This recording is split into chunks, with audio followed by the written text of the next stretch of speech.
There comes a moment in the life of an empath when something inside finally becomes quiet. Not angry, not bitter, not vengeful, simply quiet. For years, they cared about everything. They noticed every change in someone's voice, every hesitation, every uncomfortable silence, every expression that suggested something was wrong. They could walk into a room and immediately feel tension. They knew when someone was upset, before that person admitted it. They stayed, and they could, even when the relationship became one-sided, even when their kindness was taken for granted, even when they secretly wished someone would finally ask, "Who is taking care of you?" But that question rarely came, so the empath continued giving, until one day, something changed, not because they stopped having a heart, because they finally realized that having a heart does not mean giving everyone unlimited access to it. This is the moment people misunderstand. They look at the empath and say, "You don't care." Anymore, they had to fix it. If someone was angry, they had to explain. If someone was disappointed, they had to apologize. If someone walked away, they had to chase. Their nervous system became trained around other people's emotions. Their own feelings became secondary. Eventually, they could tell you exactly what everyone else needed, but could not answer one simple question. What do you need? This is where the unconscious begins demanding change, because a human being can only live against themselves for so long. The psyche seeks balance. When one side of the personality becomes too dominant, the neglected side, eventually the part that becomes angry, the part that says no, the part that wants space, the part that does not want to explain itself, the part that wants to stop carrying everyone else's emotional burdens. For years, that part was called selfish, so it was buried. But what is buried does not disappear. It waits, and eventually, it returns. This is why the empath's transformation can look so sudden. One day, they are endlessly patient. The next, they are silent. One day, they are endlessly patient. Some become angry. Some accuse them of changing. Does no. Some say, "You used to care," and perhaps that sentence hurts, because the empath has spent their entire life proving that they care. But now, they are learning something more important. Care without boundaries becomes self-destruction. Compassion without discernment becomes exhaustion. Forgiveness without limits becomes permission. And love without self-respect becomes self-abandonment. The empath finally understands this. Not intellectually, but emotionally, they have lived the consequences. They know what happens when you keep giving to people who never learn how to give back. They know what happens when you keep forgiving someone who continues repeating the same behavior. They know what happens when you keep explaining yourself to someone committed to misunderstanding you.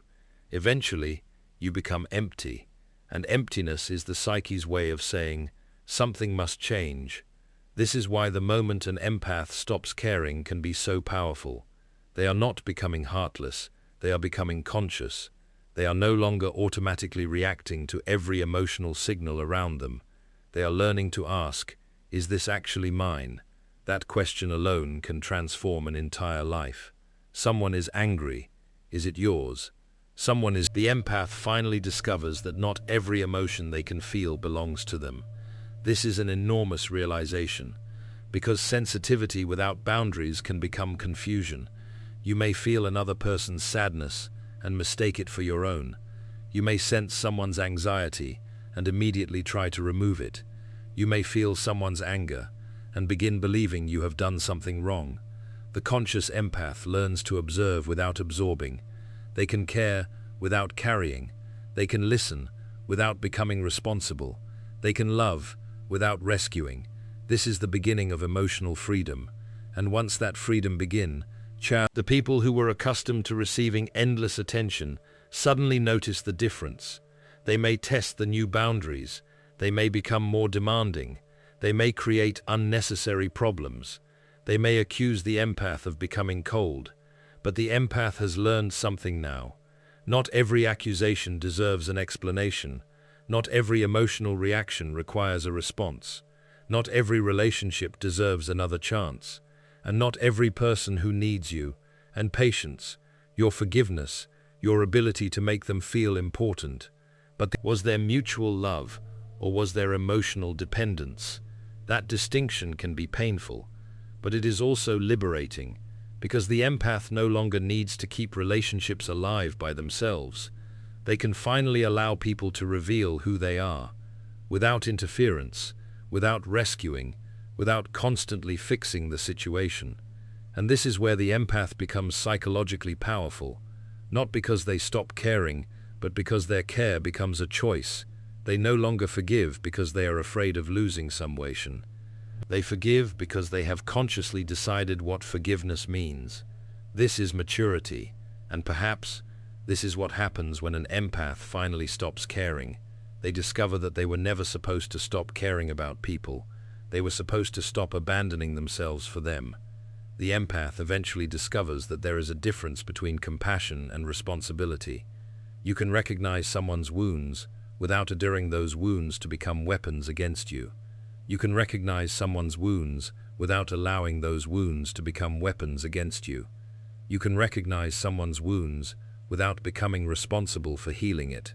They discover that they were never supposed to stop caring about people. They were supposed to stop abandoning themselves for the deeply sensitive person to learn. Because empathy naturally searches for explanations. When someone hurts you, your first instinct may not be anger, it may be understanding. You think about their childhood, their insecurities, their fears, their past relationships. You imagine what they might have experienced. And suddenly, you are comforting the person who hurt you. This is where empathy can become dangerous when it remains unconscious. Understanding becomes an excuse, compassion becomes permission, and forgiveness becomes a cycle. The conscious empath learns something different. Understanding someone does not require surrendering your boundaries. Though both statements can exist together, this is psychological maturity. The shadow also plays an important role here. The empath often rejects their own aggressive side. They believe anger makes them bad. They believe confrontation is cruel. They believe saying no means they are selfish. So they push anger into the unconscious. But suppressed anger does not disappear. It waits. And eventually, it may emerge as resentment. Resentment is often the voice of the boundary you refuse to create. Every time you said yes, while wanting to say no, another layer formed. Eventually, the empath may suddenly explode. Then they feel guilty. They say, "That wasn't me." But it was. It was the part of you that had been ignored for too long. The solution is not to destroy anger. The solution is to understand it. Anger can be information. It can tell you that something matters. It can tell you that a boundary has been crossed. It can tell you that you have been betraying yourself. The conscious person listens to anger without becoming controlled by it. They ask, what is this emotion trying to protect? Perhaps it is dignity, perhaps peace, perhaps self-respect. This is why the empath's greatest transformation is not becoming less sensitive. It is becoming more discerning. Sensitivity tells you what is happening. Discernment tells you what to do about it. You can sense someone's pain and still choose distance. You can feel someone's loneliness and still refuse to become their emotional caretaker. You can love someone and still recognize that being close to them is destroying you. This is not cruelty, it is consciousness. The empath eventually learns that not everyone who suffers deserves unlimited access to them. Pain does not automatically make someone safe. Trauma does not automatically make someone kind. And understanding their wounds does not erase the damage. This realization often changes relationships completely. You stop asking, why are they doing this? And begin asking, what is this behavior doing to me? That is a powerful shift. The first question focuses entirely on them. The second brings you back to yourself. And the self has been waiting for your attention for years. Perhaps you looked outward. You studied everyone's moods, everyone's reactions, everyone's needs. You became an expert at reading people, but you rarely studied yourself. You knew when everyone else was uncomfortable. But did you know when you knew when someone else was overwhelmed? but did you recognize your own exhaustion? This is why the empath eventually becomes tired, not from feeling too much, but from constantly directing their awareness outward. They become emotionally responsible for an entire room. Then one day, they stop, they sit quietly, and for the first time, they ask themselves, "What am I feeling?" The answer may surprise them. Anger, sadness, exhaustion. You may stop feeling responsible for everyone's happiness. You may stop checking whether everyone is okay. You may stop trying to fix every uncomfortable silence. And at first, this can feel strange. You may even feel guilty. That guilt is often simply the residue of an old identity, the identity that believed your purpose was to take care of everyone else. Let the guilt exist without obeying it. That is an important psychological practice. You do not need to eliminate every uncomfortable emotion before making a healthy decision. Sometimes, you must allow guilt to sit beside you while you choose yourself anyway. Eventually, the guilt becomes quieter, and self-respect becomes louder. Response: a clear boundary, a truthful sentence, a refusal to rescue, a willingness to walk away, a decision to rest.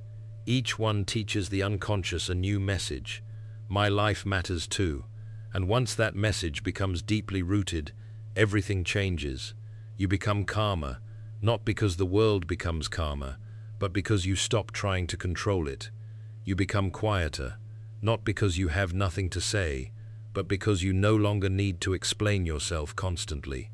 You become selective, not because you hate people, but because you finally understand the value of your energy. And perhaps this is the moment when the empath truly begins to care again. Not from fear, not from guilt, not from obligation. Because when you stop caring in the unconscious way, you finally learn how to care consciously.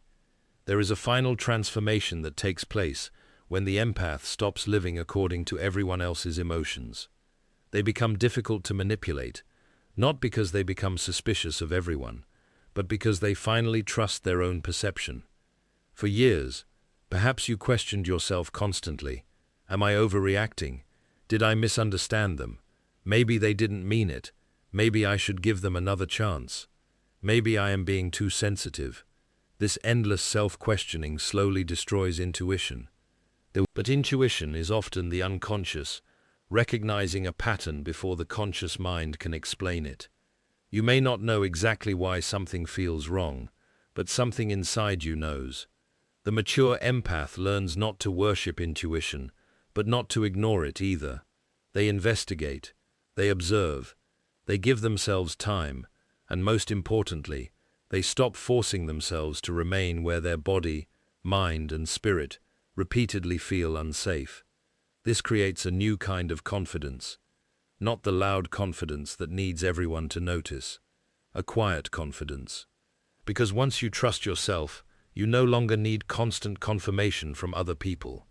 You can hear criticism without immediately collapsing. You can hear praise without becoming dependent upon it. You can experience rejection without deciding that you are worthless. You can experience someone's anger without automatically assuming you caused it. You become emotionally independent. And emotional independence does not mean becoming emotionless. It means emotions can move through you, and you can remain peaceful. Someone can be disappointed in you, and you can remain peaceful. Someone can walk away. Someone can accuse you, and you can calmly examine whether there is truth in what they said. If there is, you learn. If there is not, you release it. This is maturity. You no longer need to defend your character against every opinion, because you know who you are. The empath who reaches this stage becomes surprisingly peaceful. They do not need to announce their boundaries. They simply live them. They do not threaten to leave. They leave when necessary. They do not constantly explain their worth. They know it. They do not chase people who withdraw. They allow distance to reveal intention. They no longer confuse intensity with intimacy. They no longer believe that being needed means being loved. This is where the deepest healing begins, because perhaps the empath's greatest wound was never that they cared too much. Perhaps it was that they believed their ability to care made them responsible for everyone. Now, that belief disappears, and something beautiful takes its place. Choice. You choose who receives your energy. You choose when to help. You choose when to listen. You choose when to walk away. You choose when forgiveness is appropriate. You choose when to walk away. You choose when forgiveness is appropriate. You stop carrying their problems. Instead, you support them while allowing them to carry their own responsibility. You stop trying to heal every wound. Instead, you recognize that every person has their own journey.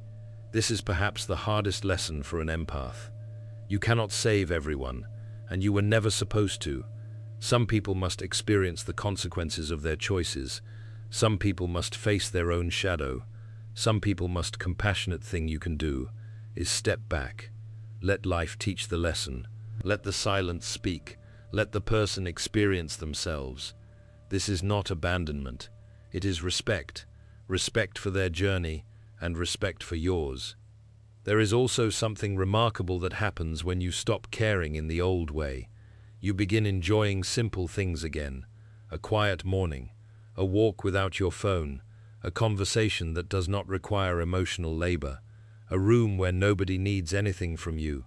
You discover that peace is not boring. Peace is what the nervous system experiences when it no longer has to remain on alert. For years, you may have mistaken emotional intensity for connection.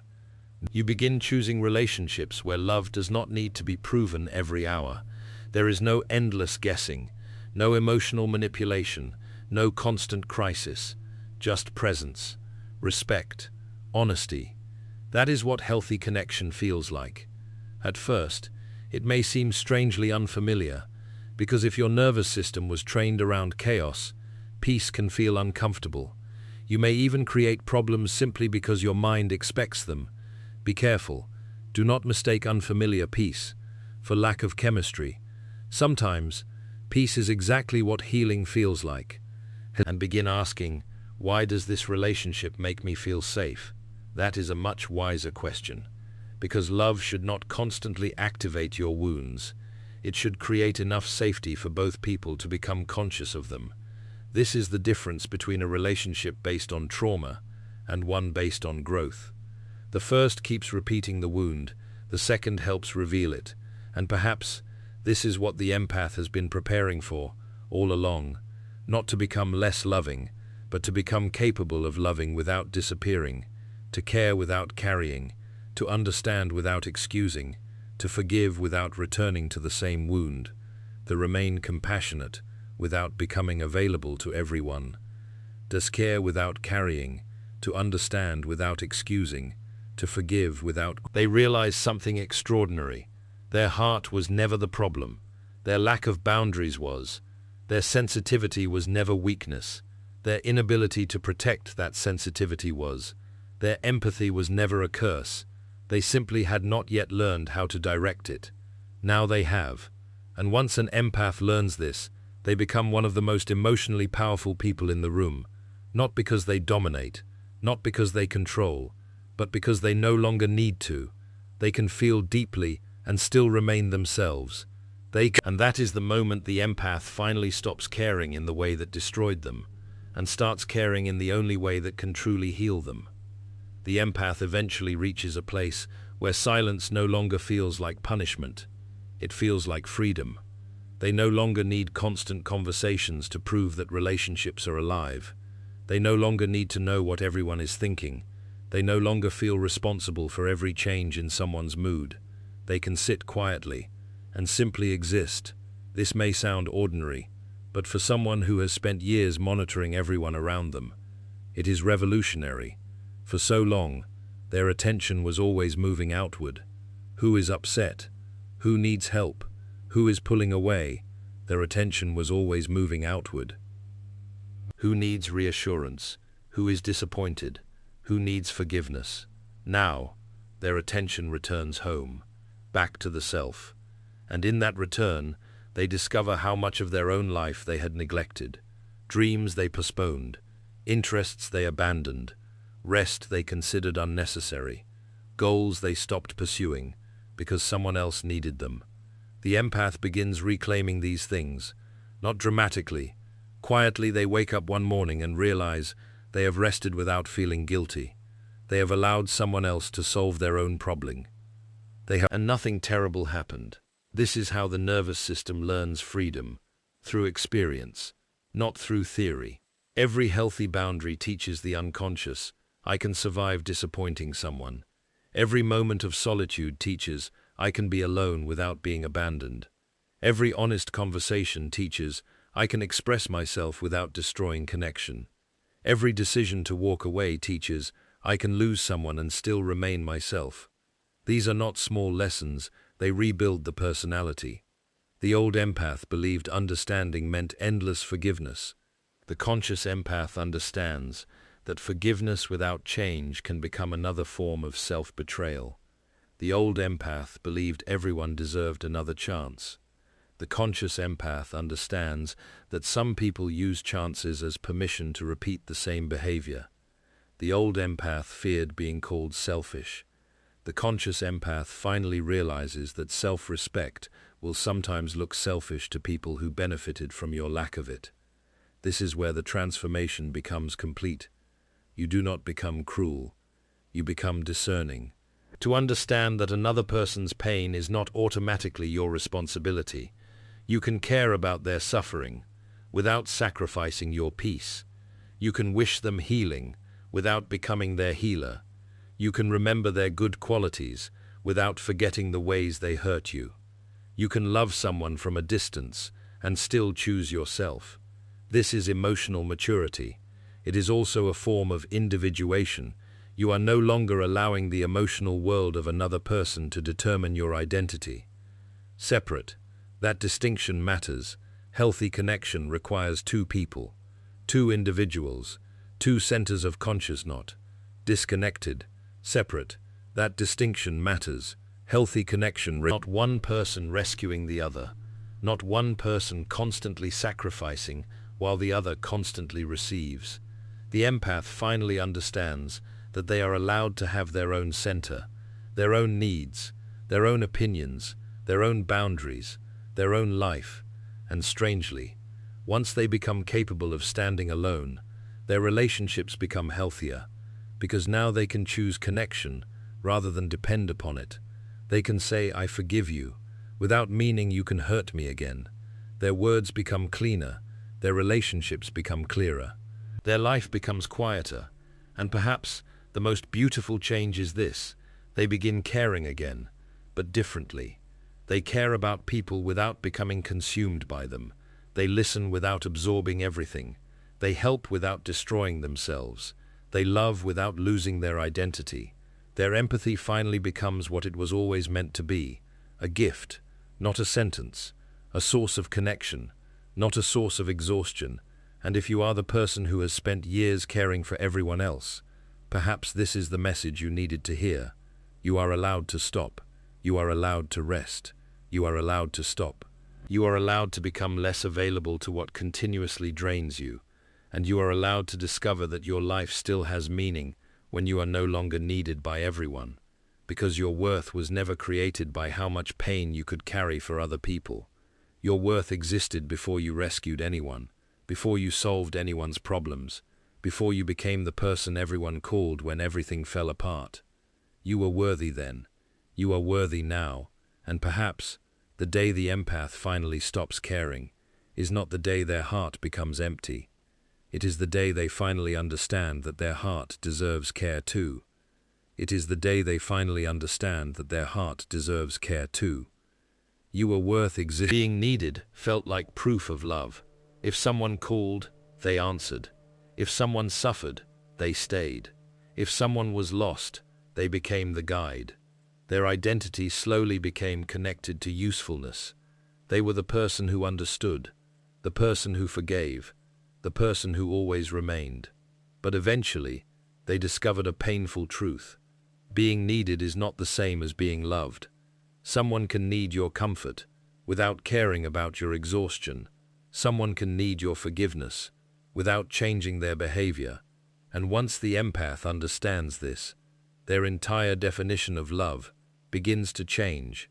They stop asking, how much do they need me, without changing their behavior, And once the empath understands this, their entire definition, and start asking, how much do we respect each other?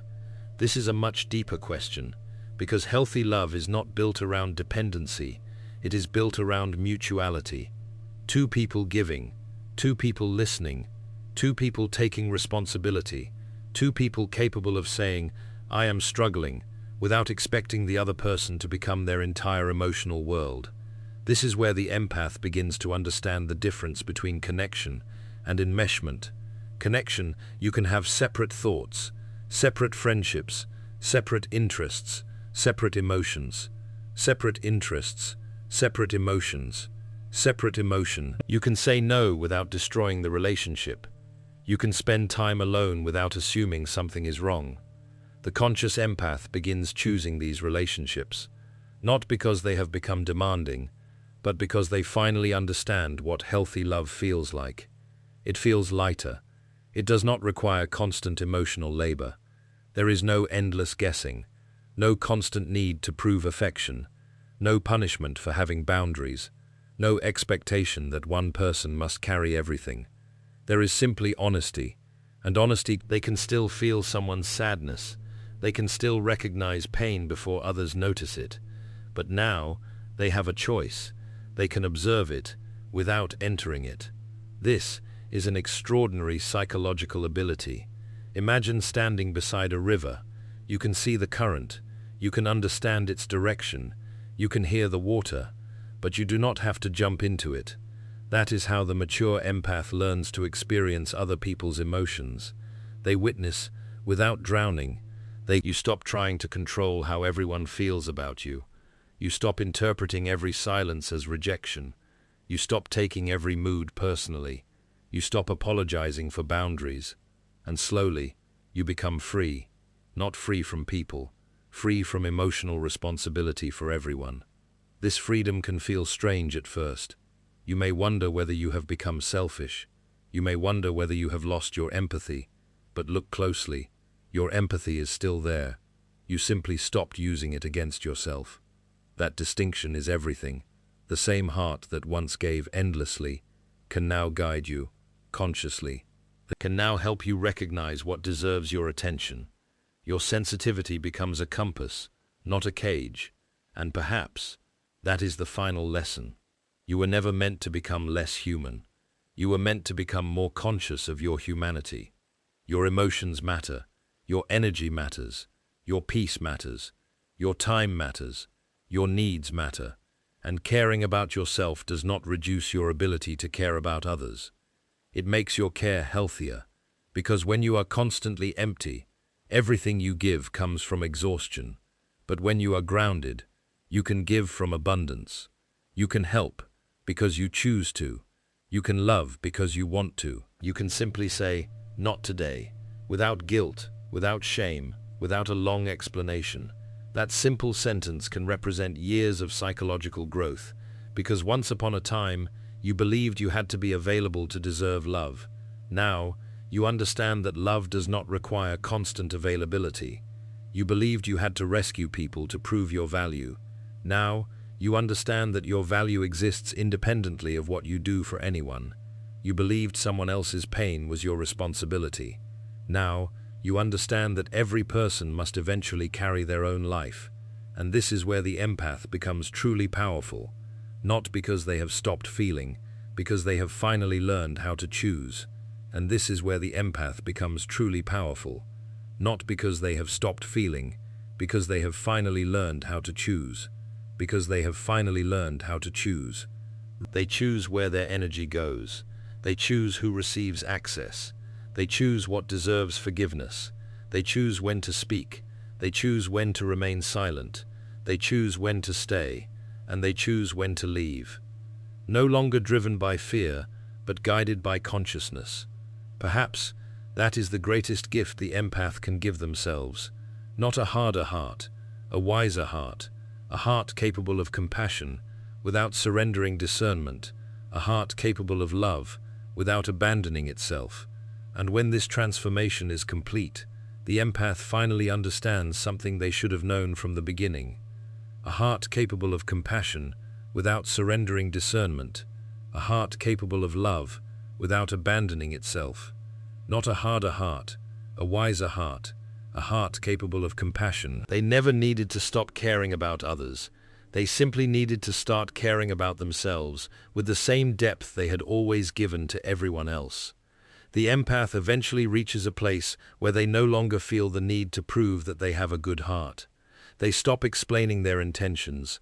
They stop defending their kindness. They stop trying to convince people that they meant well, because they finally understand. A person determined to misunderstand you will find a reason regardless of how carefully you explain yourself.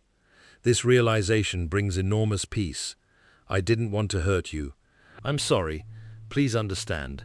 Every explanation was an attempt to restore emotional balance. But now, they understand that not every imbalance is theirs to fix. Someone else's interpretation of them does not automatically become their responsibility. Someone else's disappointment does not automatically become their guilt. Someone else's anger does not automatically become their emergency. This is where emotional independence becomes real. The empath can finally watch another person experience discomfort and allow them to experience it. Discomfort is necessary. A person may need to feel disappointed because you said no. They may need to feel frustrated because you stopped doing everything for them. They may need to feel confused because you changed the pattern they were accustomed to. Let them. You do not need to remove every uncomfortable emotion from another person's life. Doing so may actually prevent them from growing. The unconscious develops through experience. If someone never experiences the consequences of their behavior, why would they change it? The empath and the cycle continues. Eventually, the empath learns that sometimes love requires stepping back, not because you stopped caring, because you finally respect the other person's ability to handle their own life. This is a profound form of compassion. You are saying, I believe you are capable of facing this, instead of, I must save you from this. The difference is enormous. The first creates strength, the second creates dependency, and perhaps the empath's greatest mistake was believing that their value came from being the person everyone needed. Now, they begin discovering another source of value, being themselves. The empath's greatest mistake was believing that their value came from being the person's ability to handle their own life. Because when your identity has been built around usefulness, rest can feel like guilt, silence can feel like rejection, saying no can feel like cruelty. But these feelings are not proof that you are doing something wrong. They are often signs that an old identity is losing its control. Every new boundary initially feels uncomfortable. The first time you say no, you may shake. The first time you walk away, you may cry. The first time you allow someone to be angry without chasing them, you may feel unbearable guilt. But stay with yourself. Let the emotion rise. Let it pass. You do not have to obey every feeling. You can feel guilty and still say no. You can feel afraid and still walk away. You can miss someone and still know they are unhealthy for you. You can love someone and still choose distance. The ability to hold contradictory emotions without allowing them to control you is psychological maturity. The empath eventually becomes comfortable with complexity. They stop demanding that every relationship have a simple answer. Some relationships can have been beautiful and still need to end. Some relationships can have been beautiful and still need to end. Life does not always provide clean categories. The conscious mind learns to tolerate this, and once it does, the heart becomes lighter. You no longer need to turn someone into a villain before you can leave them. You can simply recognize, this relationship is no longer healthy for me. No hatred required, no revenge, no dramatic ending, just truth. That is one of the quietest forms of strength. Walking away without needing the other person to understand why. Leaving without needing them to admit what they did. Choosing peace without demanding an apology. This is not weakness, it is freedom. And perhaps the most beautiful thing that happens when an empath finally stops caring in the old way. Choosing peace is that they begin discovering how much energy becomes available for their own life. They start creating again, dreaming again, laughing again, sleeping peacefully, spending time alone without feeling abandoned. They become curious about themselves. What do I enjoy? What do I want? What kind of people make me feel safe? What kind of life actually feels meaningful? These questions may have been buried for years. Now, they return, and with them, a new identity begins forming. An identity that is not based on rescuing, not based on pleasing, and still remain themselves. What kind of... They can sense pain without absorbing it. They can recognize manipulation without becoming consumed by it. They can love deeply without surrendering their boundaries. They can care and still walk away. That is the real transformation. Not becoming heartless, becoming whole. And once they become whole, they finally understand why they had to stop caring the way they used to, because their old form of caring was slowly killing the person who was doing the caring. Now, their compassion has boundaries, their love has discernment, their generosity has limits, their presence is intentional, their silence is peaceful, their no is complete, and their yes, finally. Every gift becomes meaningful. When you stop saying yes from fear, your yes becomes an expression of love. When you stop staying because of guilt, your presence becomes a genuine choice. And perhaps that is what the empath was searching for all along. Not a harder heart, not a colder personality, not a life without emotion, but a way to remain deeply human without losing themselves in everyone else's humanity. That is when empathy stops being a burden and finally becomes a form of wisdom. The empath eventually free from the belief that every wound must be healed by you, free from the belief that every relationship must be saved by you, free from the exhausting responsibility of carrying emotions that were never yours. For years, you may have believed that your sensitivity was a burden. Now, you understand that sensitivity was never the problem. The problem was having no boundaries around it. You were not meant to absorb the world. You were meant to experience it, understand it, and then choose what deserves your energy. There will always be people who are hurting. There will always be someone disappointed, someone angry, someone confused. There will always be people who are hurting. There will always be someone who wants you to return to the person you used to be. But you no longer have to answer every call. You no longer have to solve every problem. You no longer have to prove that you are a good person by exhausting yourself. Your goodness does not disappear when you say no. Your compassion does not disappear when you walk away. Your heart does not become cold because you finally protect it. In fact, perhaps this is the moment your heart becomes healthier than it has ever been. Because now, you choose yourself without needing permission. That is the final transformation. The empath who once believed love meant carrying everyone, finally understands that love also means allowing people to carry themselves. The empath who once feared disappointing others, finally learns that disappointment is not destruction. The empath who once felt guilty for resting, finally understands that rest is not selfish. The empath who once chased people who withdrew, finally learns that genuine connection does not require chasing. A more honest life. A life where your empathy is no longer a weakness others can exploit, but a gift you consciously choose to share. You can still feel deeply. You can still love deeply. You can still understand people in ways others cannot. But now, you remain rooted in yourself. You can stand beside someone's pain without becoming their pain. You can listen without carrying. You can love without disappearing. You can forgive without forgetting your boundaries. You can walk away without hatred. And you can remain kind without becoming available to everything that destroys your peace. This is what happens when an empath finally stops caring. You can remain kind without becoming available to everything that destroys your peace. This is so if you are entering this stage of your life, do not be afraid of the silence. Do not be afraid that you have changed too much. Do not feel guilty because you no longer react the way you once did. Perhaps you are not becoming colder. Perhaps you are becoming conscious. The people who truly belong in your life will not require you to destroy yourself to keep them. They will respect your boundaries. They will value your presence.